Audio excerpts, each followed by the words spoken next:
Кристинку. Агилеру? Что? Кристинку Агилеру? Да. Не знаешь такую, наверное, да? Нет. Девочка такая есть. Какая? Кристина Агилера.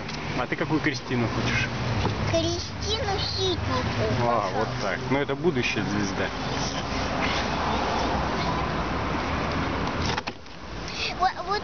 Вот Ксюшку пригласим на следующих. Мы будем репетировать на следующих выходных.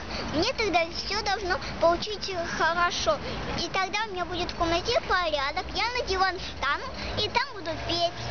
Это будет дубль 2. Отлично. Идея хорошая, мне нравится. А еще Ксюшка же с Кристинкой ходят в школу танцев. Они могут там на подтанцовочке, а ты на скрипочке на своей что-нибудь сыграть. Хорошо. У меня есть вот какой вариант. Так, я выйду со скрипкой.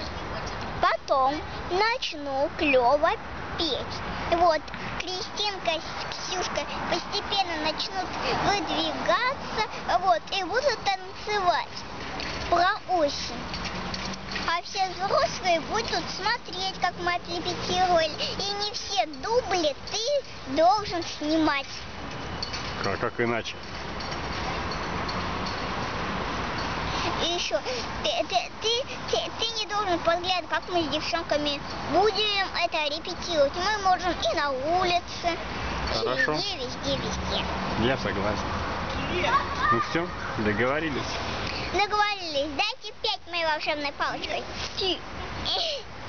Давай, папа. Пока.